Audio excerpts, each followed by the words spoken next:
હવે અહીંયા એક શબ્દ એવો આવ્યો કે ધુંધુકારી પ્રેત ઉપવાસ કરતો. આપણે કથામાં કોઈએ ઉપવાસ કરવાના નથી, કારણ કે શરીર સશક્ત હોય અને ઉપવાસ કરે તો બરોબર છે, પણ આ યુગમાં એક તો હાઇબ્રિડ ભોજન, દવા છાટેલા ફળ ફૂલો અને એ બધું ખાતા આમ નામ જ એનર્જી લો છે, B12 લેવા પડતા હોય ને પાછા તમે ઉપવાસ કરો એટલે વધારે સમસ્યા થાય છે. કારણ કે ઉપવાસની વ્યાખ્યા કરીએ તો ઉ એટલે નજીક પરમાત્માની અને વાસ એટલે રહેવું, એનું નામ ઉપવાસ.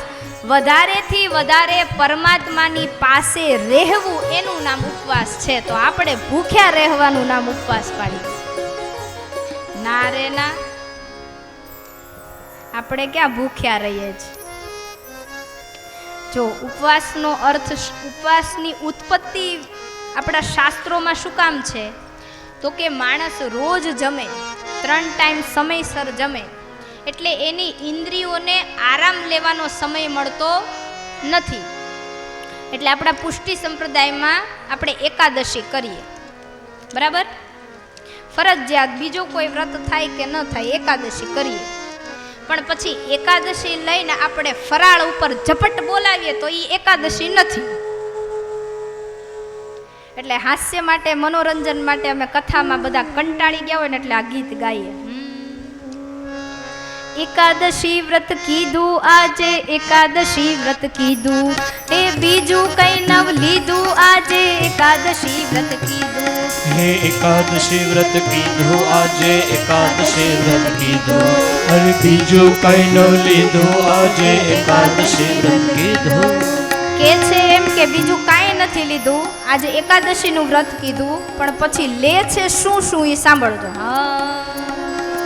શિંગોડાનો શીરો બનાવ્યો, રાજગરાની પૂરી, શાક સુરણનું ઘીમાં કીધું તો એ ન થાય સબૂરી, મોરૈયાનો ભાત બનાવ્યો, કઢી બનાવી તાજી, દૂધ પાડી બાસુંદી કીધી, મનને કરવા રાજી, સાંજ પડી ત્યારે વેફર સાથે થોડો ચેવડો લીધો, એ દૂધીનો હલવો મંગાવી મોંમાં મૂકી દીધો, હરતા ફરતા કેળા પપૈયા દ્રાક્ષને સાથે કેરી, મોસંબીનો રસ પીધો તેથી લોકો કે લહેરી, સૂતી વેળા 1.5 શેર મેં દૂધ મંગાવી પીધું, હે બીજું કઈ નવ લીધું આજે, એકાદશી વ્રત કીધું. હો હે બીજું કઈ ન લીધું આજે, એકાદશી વ્રત કીધું, હા બીજું કઈ નવ લીધું આજે, એકાદશી વ્રત કીધું. આ થૈયા થૈયા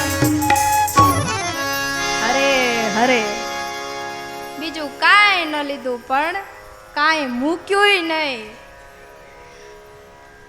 જે વસ્તુ હતી એની જગ્યાએ બદલી નાખી પણ મૂળ ચાલુ રાખ્યું. આમાં ઇન્દ્રિયો ક્યાંથી આરામ કરે? તમે જોજો, આ કથાના આજના દિવસથી જ તમે ગણી લો, આજથી 15 દિવસમાં એક દિવસ તમારા જીવનમાં એક ટંક એવો આવશે કે આજે મને ખાવાની ઈચ્છા નથી, મારે કાંઈ જમવું નથી, આજે એક ટાઈમ મારે ભૂખ્યું રહેવું છે. બસ આ જ્યારે થાય ને ત્યારે નથી જમવાનું, એનું જ નામ ઉપવાસ. અને બીજું કે જ્યારે તમે સમય મળે ત્યારે ભગવાનની નજીક રહી લેજો, ઉપવાસ, પરમાત્માની પાસે વધુથી વધુ નિવાસ કરી લેવો, ભજન કરી લેવો, એનું નામ ઉપવાસ.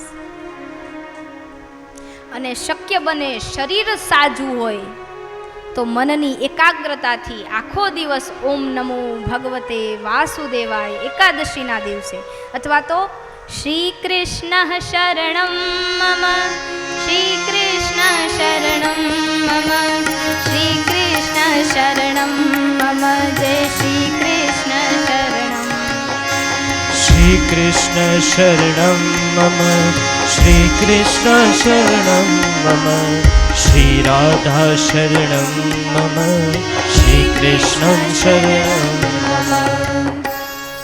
શ્રી કૃષ્ણ શરણમ મમનો જાપ કરવો. ઓમ નમો ભગવતે વાસુદેવાય. જય મા વિંધ્યવાસિની. જે દેવી દેવતાને માનતા હો એ જાપ કરવો અને ભૂખ્યું રહેવું, બને એટલી સેવા કરવી, એ પણ ઉપવાસ.